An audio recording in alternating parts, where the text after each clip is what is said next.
करते हैं। जी dear students, आज का हमारा जो टॉपिक है वो है, आप लोग प्लीज काइंडली अपने कैमरास, अपने ऑडियोज ऑफ रखें, दोनों ऑफ रखें, कैमरा और ऑडियो दोनों ऑफ रखें। अच्छा जी, तो आज का हमारा जो टॉपिक है वो नाउन्स और प्रोनाउंस की करेक्शन है। नाउन्स और प्रोनाउंस में हमसे कौन सी पॉसिबल मिस्टेक्स हो सकती हैं, तो ये आपको आज हमने डिस्कस करना है। उसको मैं थोड़ा एनलार्ज कर रहा हूँ स्क्रीन को। तो पहला हमारे पास 123 पॉइंट नंबर है कि words like book, table, flowers and apple are countable nouns. They are things that can be counted. Such nouns can have plural forms and are used with a and an. अच्छा जी, पहला rule ये है कि अब ये बड़ा अहम रूल है। ये ऑर्डिनरी रूल नहीं है, ये आपने गौर से सुनना है कि नाउन्स जो हैं ये काउंटेबल नाउन्स हैं, ये वाले जिनके साथ एस आ सकता है, और इनके साथ ए और एन भी आ सकता है जब ये सिंगुलर होंगे। ये तो सिंपल सी बात है कि एस जब आएगा तो ज़ाहिर है वो प्लूरल होंगे, और ये जो है अदरवाइज ये जो होंगे, ये काउंटेबल नाउन्स जो हैं जब सिंगुलर होंगे तो ए और एन इनके साथ आ सकता है। लेकिन ये जो वर्ड्स हैं इंक, मिल्क, गोल्ड, विजडम, ये अनकाउंटेबल हैं। एक बात। दूसरी बात ये है कि इनके साथ एस नहीं आ सकता। ठीक है। और आपने करना ही होगा, यानी कि इनकी आमतौर पे अमाउंट इस्तेमाल की जाती है, और इनकी प्लूरल फॉर्म जो है वो नहीं होती, और इनके साथ ए और एन नहीं इस्तेमाल हो सकता। इसी तरीके से हमारे पास ये जो नीचे वाले वर्ड्स हैं, advice, news, information, furniture, luggage, work, business, ये मटेरियल नाउन्स हैं। Most of these are countable in Indian languages and therefore Indian students often wrongly use them with a and an in the plural form. अच्छा, अभी हमारी जो languages हैं, India Pakistan की languages, उसमें ये जो होती है, मतलब उसने मुझे एक नसीहत की, उसने मुझे एक खबर दी, उसने मुझे एक मालूमात दी। ये हम ट्रांसलेशन की वजह से क्या होता है कि हम इनको इंग्लिश में भी जो है इनके साथ ए और एन जो है वो लगा देते हैं, जो कि गलत है। आप इसमें सबसे बड़ी मिसाल, आप जो बचपन से ही एप्लीकेशन के अंदर ये लिखते थे, I have an urgent piece of work, लिखते थे। I have an urgent piece of work लिखते थे ना। जी वो सर। वो इसलिए लिखते थे कि जो वर्क बतौर नाउन जो है वो अनकाउंटेबल है। ठीक है। I have an urgent piece of work, तो वो ठीक है। आपको एक काम है तो I have a piece of work कहेंगे।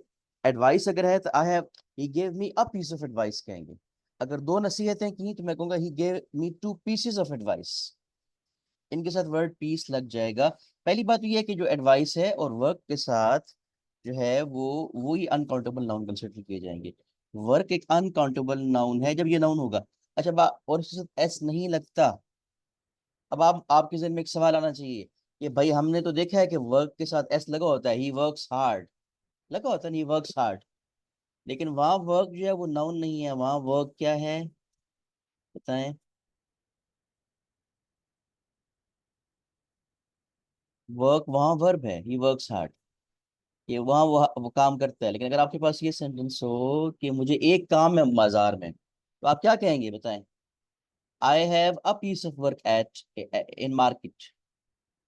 अगर मुझे दो काम है तो मैं कहूंगा he gave me I have two pieces of work at home। फिर वर्क के साथ S, work at in market, आप वर्क के साथ एस नहीं लगाओगे। यही मसला है। अब अब एडवाइस में हो सकता है he gave me an advice, ये गलत है। he gave me some advice हो सकता है, some advice भी हो सकता है, और a piece of advice भी हो सकता है। पहले आपको पॉइंट समझ आ गया? प्लीज आप बताएं। तो ये एडवाइस और न्यूज और information, a piece of information होगा। तो ये इस तरीके से हमारे पास ये पहला रूल था कि आपने नाउन्स के जो अनकाउंटेबल नाउन्स हैं उनका साथ एस नहीं लगा देना। ये पॉइंट है में। उसके बाद 124 है, the use of possessive genitive case should be confined to the following, कि आपका जो जेनेटिव केस है, पोसेसिव केस। अच्छा, अब आप इसमें क्या, जरा गौर से बात सुने। आप ये बताएं कि अगर आप में से मैं ये कहता हूं कि जुहेब्स लैपटॉप, कह सकता हूँ ना जुहेब का लैपटॉप, ठीक है। तो पोसेशन के लिए मैं अपॉस्ट्रोफी लगाऊंगा और आगे एस लगाऊंगा। लेकिन अगर मैं कहूंगा कि लैपटॉप का रंग, तो लैपटॉप्स कलर ठीक रहेगा या कलर ऑफ लैपटॉप मुझे कहना चाहिए, क्या ठीक रहता है आपके ख्याल में? आपको मेरी आवाज आ रही है? कोई बताए ना। Colour of laptop. Colour of laptop होगा, राइट। कलर ऑफ लैपटॉप होगा, लैपटॉप्स कलर नहीं होता। अब ये हमारे पास रूल ये है कि जब आपने अपॉस्ट्रोफी और एस लगाना है, तो आप जरा, मैं अपनी तरफ से आपको बात बता रहा हूँ कि मोस्टली ये ह्यूमन बीइंग्स के लिए यूज किया जाता है, मोस्टली ह्यूमन बीइंग्स के लिए।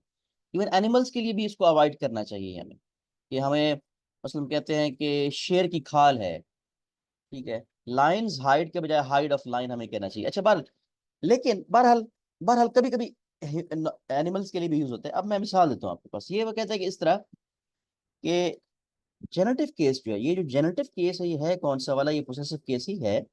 और वो कहता है कि इनके साथ हमें लिमिटेड होना चाहिए, किसके साथ लिमिटेड रखना चाहिए। पहला कि लिविंग बीइंग्स और पर्सनिफाइड ऑब्जेक्ट्स, एक तो इंसानों के लिए, ठीक है, और खास तौर इंसानों के लिए खास तौर पे लायंस मैन, शेर के जो वो बाल होते हैं, नेचर्स लॉस, फॉर्च्यून्स फेवर, और खास तौर पे जब पर्सोनिफिकेशन की जाए, जब कोई कोई मतलब नॉन लिविंग थिंग हो, पर्सोनिफिकेशन आपने पोएट्री में माइट भी पढ़ी हो, अ, कोई नॉन लिविंग थिंग हो लेकिन उसको लिविंग थिंग की क्वालिटीज दे दी जाए, जैसे नेचर्स लॉज है, तो नेचर एक नॉन लिविंग थिंग है, एक एब्स्ट्रैक्ट नाउन है, लेकिन हम उसको कानून अगर कहें, उसके उसकी कवानीन, तो उसके साथ हम अपोस्ट्रोफी लगा सकते हैं, लेकिन मोस्टली आपने इंसानों के लिए लगाना है। फ्यू स्टीरियोटाइप्स फ्रेजेस, ठीक है, ये आपकी मैं बात आसान करता हूँ, आपको अपने अपनी तरफ से आसान करता हूँ कि आपने इंसानों के साथ लगाना है, और एनिमल्स के साथ कभी कभी उसके साथ भी अवॉइड करना चाहिए। एनिमल्स के साथ भी ऑफ लगाएं, अपोस्ट्रोफी और एस ना लगाएं। अच्छा, स्टीरियोटाइप फ्रेजेस, स्टीरियोटाइप फ्रेज का मतलब ये होता है कि जो रिवायती तौर पे बार बार यूज की जाती है, फॉर कॉन्शियस सेक, अपने जमीर के लिए, फॉर गुडनेस सेक, खुदा के लिए, एट हिज फिंगर्स एंड्स, उसकी उंगलियों के किनारों पे। तो है, ये वैसे ना एक मुहावरा है, एक्चुअली ईडियम है, ठीक है, ये चीज उसके फिंगर्स पे है, हम कहते हैं ना कि चीज उसके फिंगर्स पे है, आउट ऑफ आर्म्स वे। तो ये कुछ रिवायती तौर पे बार बार यूज होने की वजह से हमारे पास अपोस्ट्रोफी एस लगाते हैं, अदरवाइज नॉन लिविंग थिंग के साथ अपोस्ट्रोफी एस नहीं लगता। क्या लगता है? ऑफ लगता है। और नाउन ऑफ स्पेस और time denoting an amount of something, a days work, hands. आप में से किसी का माइक ऑन है, हल्का सा ऑन है, हल्की सी इको आ रही है, जब आप बात नहीं कर रहे तो अपना माइक ऑफ रखिए। इन अ ईयर्स टाइम, ये आपको समझ आ गया ये रूल? एक्चुअल रूल क्या है कि आपके पास लिविंग थिंग्स के साथ आपने अपोस्ट्रोफी एस लगाना है। अगर मैं दीवार का रंग अगर मैं कहूँ, तो वॉल्स कलर ठीक रहेगा या कलर ऑफ द वॉल ठीक रहेगा? Colour of the wall. Colour of the wall कहेगा, वहां जेनेटिव केस नहीं लगाना, समझेंगे, इसमें कहते हैं genitive case, you know, when you use apostrophe N S, that is called genitive case, right. तो ये आपको समझ आ जाएगी, इसको आपने, और अगेन आज ही पढ़ना है इसको, जो मैं आपको लेक्चर, या तो आप लेक्चर मेरा सुन लीजिएगा, यूट्यूब पे अवेलेबल होगा, या फिर ये है किताब से पढ़ लीजिएगा, दोनों आपके लिए इक्वली गुड है। Rule number 125. When two nouns in the possessive case are in the apposition, the apostrophe with s is added to the last one only. अगर दो की मलकियत शो करनी है, ठीक है, दो चीजों की मलकियत शो करनी है, और एक चीज जो है वो एपोजिशन में हो, एपोजिशन, आपको ये वर्ड हमने सब्जेक्ट वर्ब एग्रीमेंट में कल पढ़ा था। एक होता है ना वर्ड अपोजिशन, एपोजिशन का मतलब ये होता है कि आप किसी चीज के बारे में इजाफी मालूमात दें। मिसाल के तौर पे, मतलब मेरा नाम शाहिद है, और मैं आप मेरे बारे में ये मालूमात देते हैं कि शाहिद, आप आगे लिखे the English teacher has started lecture. ये एपोजिशन में, ये दो नाउन है, शाहिद भी और इंग्लिश टीचर भी, ये दोनों नाउन्स है।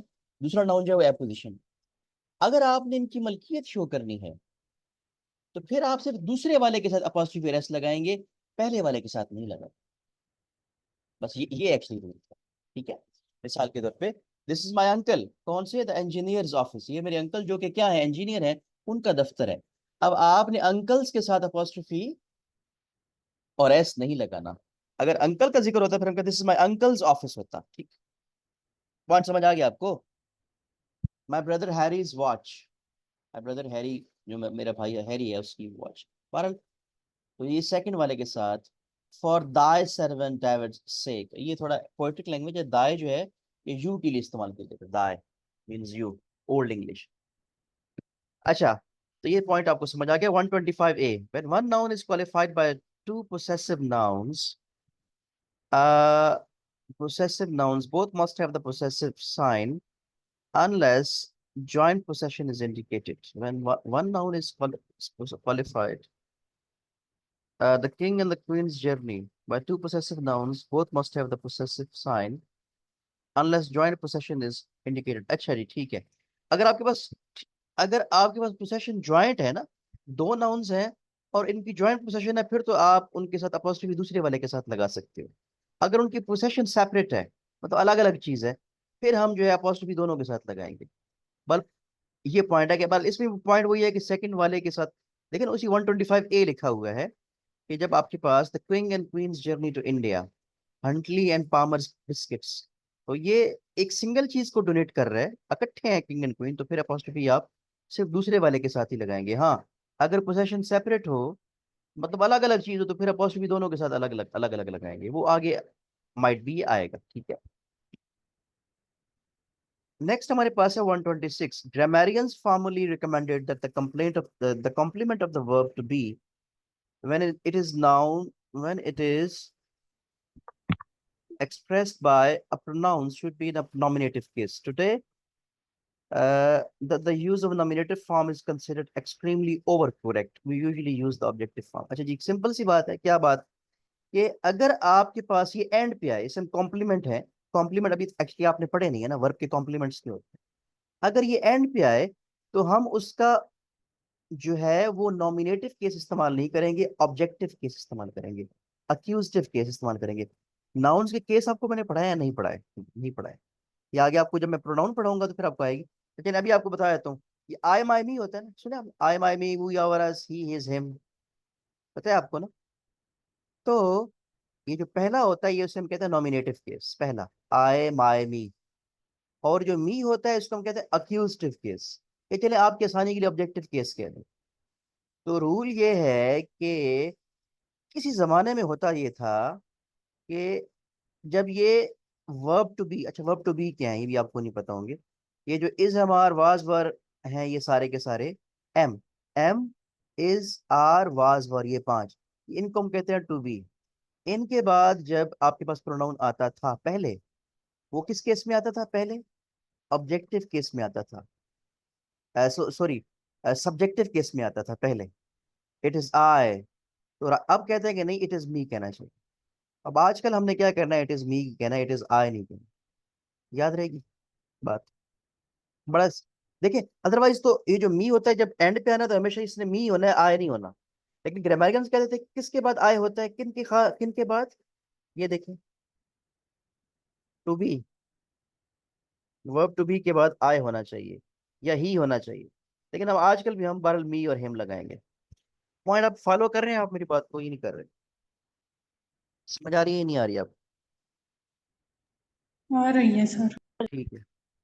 ये रूल थोड़ा जरा जरा इसमें ना वो क्या था, उसमें टेढ़ापन था इस रूल के अंदर। तो आई थॉट के माइट भी आप इसको फॉलो ना करें। The object of a verb or of a preposition when it is pronounced should be in objective form. अगर आपके पास preposition का जो object of a verb of a preposition when it is a pronounced should be in the objective form. Between you and me, affairs look dark. ठीक है जी। अगर शुरू में preposition लगी हो, ठीक है, और आगे फिर pronoun लगे हुए हो, pronouns, और वो वाला pronoun जो कि बाद में आए, apposition में हो, when it is pronounced should be in the objective form। हाँ, ऑब्जेक्टिव फॉर्म में होना चाहिए, जिसको अब आगे मैं एक्यूजेटिव फॉर्म कह रहा था। Between you and me affairs look dark. अच्छा, अब बात यह है कि बिटवीन यू एंड आई क्यों ना लगा? हालांकि शुरू में तो आई होता है, जुमले के शुरू में आमतौर पे आई होता है और एंड पे मी होता है। तो इसकी रीजन क्या है? क्योंकि ये प्रेपोजिशन के बाद आ रहा है। देखो ना, ये प्रेपोजिशन का ऑब्जेक्टिव है। ये देखो प्रेपोजिशन, क्या बिटवीन प्रेपोजिशन है? बिटवीन जो है वो प्रेपोजिशन है, प्रेपोजिशन के बाद आ रहा है। हालांकि मी आमतौर पे जब जुमले के शुरू में होता है तो मैं कहता हूँ I am playing, me playing तो नहीं होता ना। लेकिन यहाँ ये है कि ये ऑब्जेक्ट बन गया है इस प्रेपोजिशन का, इसलिए ये ऑब्जेक्टिव केस में आएगा। ठीक है। Let you and me do it, there is no literally no difference between you and me. ठीक है। और let me you and me not I लिखोगे। और ये इस तरीके से पॉइंट समझ आ गया आपको? नेक्स्ट है 128। प्रोनाउन आफ्टर, इसको जरा मैं साइड पे कर लूं। अच्छा जी, अ प्रोनाउन डायरेक्टली आफ्टर, हाइड हो गया, आफ्टर देन और as is usually in the objective case. unless there is a now verb after it. If a verb follows it, it is in the nominative form. अच्छा, अगर आपके पास ये then या as words आए तो इनके बाद जो है वो ऑब्जेक्टिव केस में आएगा आपका pronoun. He is taller than me होगा, अगर he is taller than I नहीं होगा। लेकिन उन्होंने ये कहा कि अगर उसके बाद वर्ब भी लगा हो इसके बाद तो फिर वो नॉमिनेटिव केस में आ जाएगा। जब ये थोड़ा आपको नॉमिनेटिव केस समझ आया कि नॉमिनेटिव केस क्या है? आप लोग जो नए स्टूडेंट्स हैं, नॉमिनेटिव केस कौन सा होता है? आई माई मी में से कौन सा नॉमिनेटिव केस है? आई माई मी में से बताएं। ये जो पहला है ये नॉमिनेटिव केस है,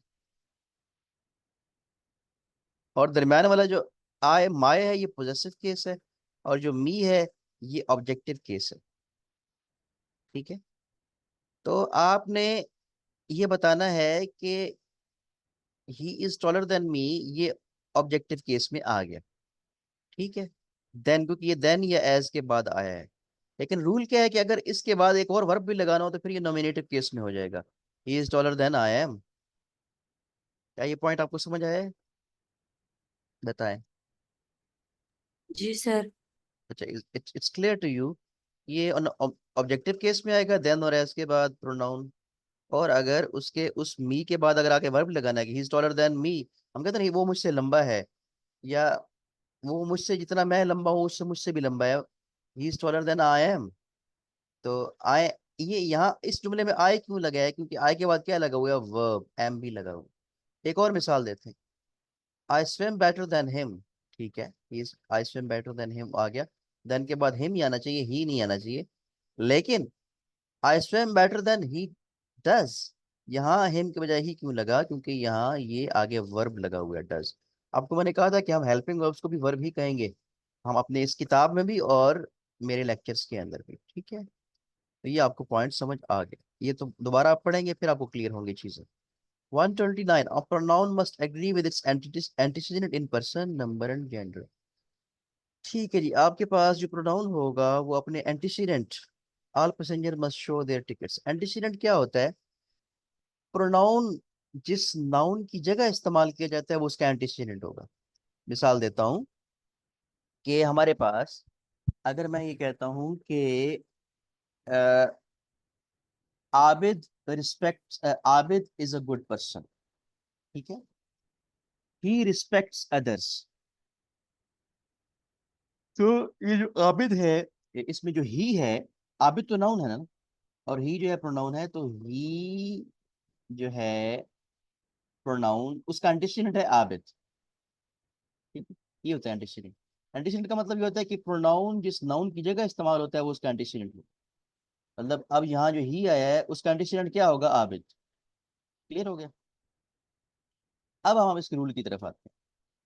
वो ये क्या है कि जो आपका एंटीसीडेंट होना चाहिए वो आपके प्रोनाउन के मुताबिक आना चाहिए। अब आपके नाउन के मुताबिक आना चाहिए। आपका जो प्रोनाउन है वो अपने एंटीसीडेंट यानी नाउन के मुताबिक आना चाहिए, पर्सन के लिहाज से, नंबर के लिहाज से भी और जेंडर के लिहाज से। जैसे all passenger must show their tickets, his tickets क्यों नहीं आया? क्योंकि ये ज्यादा है ऑल पैसेंजर्स, ये आ गया इसके पर्सन के लिहाज से। Every man must bear his own burden, हर इंसान को अपना बर्डन, यहाँ उसकी हिज एवरी मैन की जगह है। अगर ये फीमेल हो जेंडर हो तो ईच ऑफ द गर्ल्स है gave her own version of the affairs, ये हमारे पास हर आ जाए।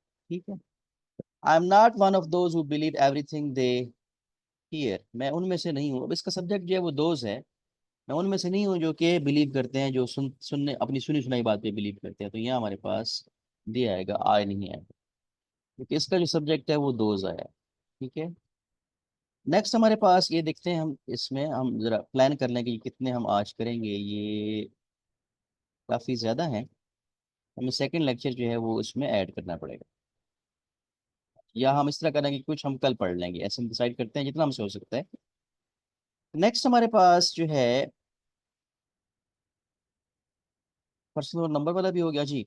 In referring to anybody, everybody, everyone, anyone, the pronouns of the masculine or the feminine gender is used according to the context। अच्छा जी, अगर आपने anyone और everyone, everybody और everyone और anyone इस तरह के वर्ड शुरू करने हैं, तो अब आपके पास वो नहीं पता आपको कि वो मेल है या फीमेल है, तो आपने आ, उसके बाकी जो वर्ड्स हैं उनको देख के लगाना है। अब ये पॉइंट तो आपको बड़ा सिंपल सा है कि I will be glad to help every one of my boys in his studies. ठीक है, तो ये आगे मैं बताता हूँ कि अगर आपको जेंडर नहीं पता तो फिर क्या करेंगे। बॉयज, अब बॉयज है तो इसमें एवरीवन के साथ आप हिज लगा दिया।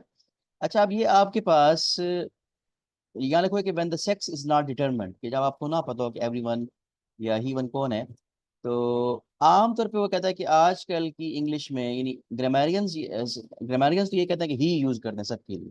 ठीक है, कि सबके लिए आप जो है वो मेल मस्कुलाइन जेंडर के लिहाज से इस्तेमाल करके वर्ड को बना दें। लेकिन मॉडर्न इंग्लिश में जो है, जो फेमिनिस्ट हैं, वो ये कहते हैं कि नहीं भाई, अभी आपके लिए बात नहीं होगी ये वाली जो आखिरी जुमला है, कि आप ये करें कि सिंगुलर की बात भी हो रही है तो आप फिर हाल इसका ये है कि अगर आपको जेंडर नहीं पता तो फिर आप उनके साथ दे लगा दें।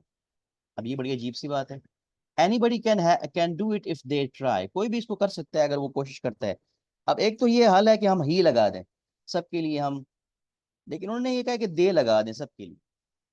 तो ये मॉडर्न इंग्लिश है, ये हम पाकिस्तान में ये चीज़ इस्तेमाल नहीं होती। वैसे हम इस्तेमाल क्या करते हैं, हम कहते हैं ना सब बच्चे क्लास ज्वाइन कर लें, कौन सा बच्चा रह गया, हम कहते हैं मेल फीमेल सबके लिए वर्ड बच्चा ही यूज करते हैं ना, उर्दू में भी। इंग्लिश में भी ऐसा ही था पहले। ये मॉडर्न है, उसमें वो कहता है कि भाई दे यूज कर। बहरहाल आप ही यूज करेंगे। ये पॉइंट एक बार ही आप पॉइंट ये है कि ही यूज करेंगे आप, राइट। नेक्स्ट हमारे पास आ गया the indefinite pronoun one should be use through out. ये बड़ा अहम रूल है भाई, ये आपने सेकेंडरी में किया होगा। अच्छा, वन, यहाँ वन का मतलब वो वन वाला वन नहीं है, यहाँ वन का मतलब क्या है बता सकते हैं कोई। ये जो sentence one must do once duty, सुने आपने उधर फर्स्ट फिर सेकंड किसी, यहाँ वन का मतलब है कि किसी को अपनी ड्यूटी, किसी भी इंसान को अपनी ड्यूटी करनी चाहिए। यहाँ वन का मतलब है कि कोई भी इंसान। ठीक है, तो पॉइंट ये है कि वन के बाद वंस लगाना है, ही हिज नहीं लगा देना गलती से। वन के बाद वन या वंस आएगा, वो डिपेंड करता है कि हमारे पास सिचुएशन कौन सी। जैसे one can not be too careful about what one says, इंसान जो कुछ कहता है उसके बारे में इंसान केयरफुल नहीं रह सकता। One can not be too careful of one's good name, यहाँ वंस आ गया क्योंकि यहाँ पोसेसिव है his name। तो ये आपके पास, ये आपने पढ़ा था ना, ये सेकेंडरी में करवाया जाता है ये करेक्शन के अंदर, one must do once duty. ठीक है, तो ये हमारे पास वन के बाद वन लगाना है या वंस लगाना है, अगर पोसेसिव होगा तो उसके बाद हेज नहीं लगा देना, ये रूल है। रूल नंबर हमारे पास जो नेक्स्ट है वो है 132। None is considered in the singular और प्लूरल इन द सेंस में रिक्वायर। अच्छा, नन सिंगुलर भी हो सकता है और प्लूरल भी हो सकता है, दोनों सेंस में इस्तेमाल हो सकता है। वो आगे से उसका कॉन्टेक्स्ट देखना होगा। Did you buy any mangoes, आगे से जवाब होगा there were none in the market, कि वहां कोई नहीं थे। Have you brought me a letter, there was none for you. जरा गौर करें कि नन यहाँ जो है वो प्लूरल के लिए इस्तेमाल होता है कि तुम भाई मैंगोज लाए हो, कहते नहीं मार्केट में था ही नहीं, थे ही नहीं, थे ही नहीं। और क्या तुम कोई लेटर लाए हो, नहीं वहां था ही नहीं, तो नहीं था, तो ये नन दोनों के लिए इस्तेमाल हो सकता है। ठीक है, ये रूल हमारे पास है। ये करेक्शन में फिर आपके पास इसकी मिस्टेक नहीं आ सकती क्योंकि ये दोनों के लिहाज से है, क्योंकि वहां तो हमारे पास एमसीक्यूज होंगे। 133, anyone should be used when more than two persons or things are spoken of, should be used as she was taller than anyone of her five sisters. अच्छा जी, जी, एनीवन और आइदर में फर्क क्या है। अच्छा, इस बात का मतलब क्या है कि आपने आइदर यूज करना है दो के लिए। अगर दो बहनें हैं और दो बहनों में वो एक लंबी है, फिर हम कहते हैं कि वो दोनों बहनों में से लंबी है। लेकिन अगर वो बहनें ज्यादा होंगी तो फिर हम कहेंगे any one, she is taller then any one of her five sisters, की अपनी पांच बहनों में सबसे वो लंबी है। आइदर दो के लिए इस्तेमाल किया जाता है, नाइदर भी दो के लिए इस्तेमाल किया जाता है। ये आपको मैंने पहले, ये जब आगे आएगा ना प्रोनाउन का इस्तेमाल दोबारा से, तो फिर हम उसको अच्छे तरीके से पढ़ेंगे। ये रूल आपके पास, उम्मीद है कि आपको समझ आ गई होगी। ठीक है, कि अगर आइदर दो के लिए और दो से ज्यादा लोग होंगे, मोर देन टू पर्सन, तो फिर हम कहेंगे anyone. Each either neither are distributed pronouns calling attention to the individual's form, और उनके बाद वर्ब सिंगुलर लगता है। ये तो बड़ा आसान सा है। ये ईच, आइदर और नाइदर जब जुमले के शुरू में आएंगे तो आगे वर्ब आएगा, सिंगुलर आएगा, चाहे जितने भी लोग आगे हैं। मतलब each of the scholars has done well, यहाँ स्कॉलर के साथ हैव क्यों नहीं लगा, बताएं बताएं, स्कॉलर्स के साथ हैव क्यों नहीं लगा यहाँ। क्योंकि इसका सब्जेक्ट जो है वो ईच है, ये ईच से स्टार्ट हो रहा है। नाइदर और वाइदर के साथ भी यही रूल होगा। आपको समझ आ गई इस पॉइंट की। ठीक है, इसको आपने देखना है, स्टडी करना है। 135, be careful to use who and whom correctly. इसमें क्या मतलब है कि हु जो है केयरफुल का मतलब क्या है, कि हु जब नॉमिनेटिव केस होगा तो हु इस्तेमाल होगा, जब वो ऑब्जेक्टिव केस होगा तो फिर हुम इस्तेमाल होगा। जैसे उर्दू में हम कहेंगे जिसका के मानी में आएगा जिसका, तो फिर आएगा हु, और जिसको अगर कहना तो फिर हुम आएगा। मसलन कैसे, there is mister Dutt who they say is the best portrait painter in the town. ये मिस्टर दत्त है जिसके बारे में जो ये कहते हैं कि भाई बड़ा अच्छा पेंटर है। Who they were I really can not specify, वो कौन थे मैं स्पेसिफाई नहीं करता, यानी शुरू में आमतौर पे हु आता है ना। और ये हमारे पास ये हु इस्तेमाल हो गया। अब होम, ये जरा होम को देखिएगा नीचे, अगर हम जो है होम की मिसाल दें, whom do you wish to see, तुम किसको देखना चाहते हो। अभी आया शुरू में है, लेकिन इसका सेंस क्या बन रही है कि तुम किसको देखना चाहते हो। वहां वो होम जो है, जो वहां ऑब्जेक्टिव है, जिसको किसी देखना किसी और ने है ना। होम डू विश टू सी या हु डू विश टू सी जो होगा वो गलत होगा। क्लियर हो गया आपका पॉइंट? ठीक है। नेक्स्ट हमारे पास जो पॉइंट है, मैं इसको जरा, नेक्स्ट हमारे पास पॉइंट है 136 है। When the subject of a verb is relative pronoun, एक मिनट में जी, when the subject of a verb is a relative pronoun, care should be taken to see that the verb agrees in number and person in the antecedent of the relative। अगर subject of जो verb हो, subject of verb is relative pronoun, अच्छा relative pronoun, अच्छा ये क्या, ये this और these जो है relative pronoun है। अच्छा अब उसमें करना ही होगा, इस पे फिर केयर करनी है। कैसे, मैं मिसाल देता हूँ। This is one of the most interesting novels that have appeared this year। अच्छा, ये उन नॉवेल्स में से अच्छा नॉवल है जो इस साल आए हैं। अब उन नॉवेल्स की बात हो रही है जो आए हैं, आने वाले, तो इस लिहाज से इसलिए हम हैव लगाएंगे। I was sneezing actually. तो ये हमारे पास आपको समझ आ गया कि दिस और दैट दीज जब आपने लगाना है तो आपने ख्याल रखना है। एक और नीचे वाली मिसाल, this is the only one of his poem that is worth reading, ये उसकी पोएम में से वाहिद है जो कि वर्थ रीडिंग है। यहाँ इज लगा, और यहाँ हमने उसके कॉन्टेक्स्ट के मुताबिक देखना है कि पोएम्स जो हैं वन, ये हमारे पास आ गए। ठीक है। अब ये देखें वन इधर भी है, अब जरा गौर करें, फर्क देखें। वन इधर भी है, यहाँ हमने प्लूरल प्लूरल लगाया। वन इधर भी है और यहाँ हम लगा रहे हैं इज सिंगुलर। क्या रीजन, फर्क क्या है? क्योंकि उसमें जो बात, इसमें वो बात हो रही है पोएम्स में से जो एक पोएम है वो काबिल है देखने के, इसलिए यहाँ इज लगा। इसमें उल्टी चीज है कि इसमें वो ये कह रहा है ये वो इंटरेस्टिंग नॉवल है जो कि इस साल आए हैं, वो जो इस साल आए हैं वो उनकी बात हो रही है, तो यहाँ हैव लगा। ये इसलिए इसके फर्क है, आपने कॉन्टेक्स्ट देखना है। और जब ये खास तौर पे ये जब से किससे शुरू होते हैं, रिलेटिव प्रोनाउन से। रिलेटिव प्रोनाउन कौन से होते हैं, दिस और दीज। हमारे पास टाइम कम है, मैं इसको एक दफा जल्दी से बोल देता हूँ इन रूल्स को, और फिर आप इसको पढ़िएगा, और अगर आपको इशू हो तो आप मुझसे पूछ सकते हैं। A definite word as the antecedent of the relative pronoun which make the sentences easier to understand than is possible otherwise. This is the case. His foot slipped, which caused him to lose fall heavily, would be easier reading and hence better as his foot slipped and this caused him to lose balance। अच्छा, this his foot slipped, अब कैसे मतलब इसको जो है अगर आपके पास relative pronoun which आए, make the sentence easier to understand than it is possible otherwise। his foot slipped which caused him to which his foot, हाँ ठीक है। इसमें जो confusion हो सकती है वो ये हो सकती है कि his foot slipped के जो है वो, इसमें आप किस पे फोकस कर रहे हो, फुट पे फोकस कर रहे हो या इस पे फोकस कर रहे हो। आप अगर उस पूरे एक्शन पे फोकस कर रहे हो, वैसे ये गलत नहीं है, ये जो सेंटेंस है इनकरेक्ट नहीं है, लेकिन इजी टू अंडरस्टैंड ये होगा कि his foot slipped and this caused him to lose fall heavily. ये जो अमल है वो उससे वो बहुत जोर से गिरा, तो ये आपकी करेक्शन में वैसे नहीं आ सकता। तो करेक्ट तो ये भी है, ये जो सेंटेंस ये था ये भी करेक्ट ही है, लेकिन वो कहता है कि इजी टू अंडरस्टैंड है। वो एक और आगे वो स्कॉर्पियन वाली एग्जांपल आपको याद होगी, मैं आगे वो आएगी फिर आपको ये पॉइंट समझा दूंगा। वाली पॉइंट ये है कि ये इनकरेक्ट नहीं है लेकिन बेहतर लिखा हुआ है। नेक्स्ट हमारे पास है 138, and which but which the relative itself fulfills the purpose of conjunction, hence no conjunction should be placed after it। गौर से बात सुने। पॉइंट ये है कि which अगर आपके पास वर्ड आए तो ये कंजंक्शन का रोल प्ले करेगा, दोबारा से कंजंक्शन नहीं लगानी। कैसे, हमारे पास he possessed sandwich table which was of excellent workmanship and which had been in his family for generation। अब दोबारा which नहीं लगाना आप, नहीं जरूरत, ठीक है। But the following sentences are correct. अच्छा ये देखिएगा, he has wardrobe of wonderful. अच्छा ये हमारे पास खत्म हो गया क्या? जी खत्म हो गया हमारे पास। आई थॉट कि एक दो पॉइंट्स रहते हैं।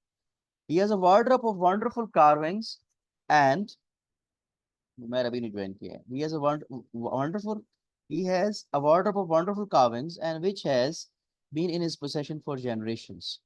uh, ये दोबारा एंड नहीं लगाना आपने, वो ये कर, ये वो कहता है कि आपने विच लगा दिया तो वो उसने कंजंक्शन का रोल प्ले किया, राइट, ठीक है। ये तो लेंथी सेंटेंस था, हमने एडिशनल इन्फॉर्मेशन देनी थी, जरा देखिएगा। He possessed a sandalwood table which was of excellent workmanship and which had been in his family for generations. अच्छा, और ये एक्स्ट्रा इन्फॉर्मेशन है, लेकिन यहाँ ये है कि he has a wonderful carvings and which has been in his family। यहाँ आपके पास एंड लगाने की जरूरत नहीं है, कंजंक्शन का रोल प्ले कर, ठीक है। यहाँ तो एंड नहीं लगाया ना विच, दोबारा इस विच से पहले एंड क्यों लगाया? क्योंकि ये एडिशनल इन्फॉर्मेशन थी। लेकिन अगर आपके पास ये बतौर कंजंक्शन इस्तेमाल करना है तो वो उसका रोल विच हो गया, दोबारा एंड नहीं लगाना। एक और मिसाल देखते हैं। They wished me to drink with them but which I declined. But which, आपको बट लगाने की जरूरत है क्या? नहीं, विच आई डिक्लाइंड। उन्होंने मुझे कहा कि तुम ड्रिंक करो, लेकिन मैंने इसको आगे से सॉरी कह दिया, डिक्लाइन कर। ये हमारे पास क्या था जी आज? ये हमारे पास जो है, अब आपने इस एक्सरसाइज को सॉल्व करना है। नहीं, कल एक्सरसाइज आपने सॉल्व की थी जो आपको मैंने कही थी, बताएं।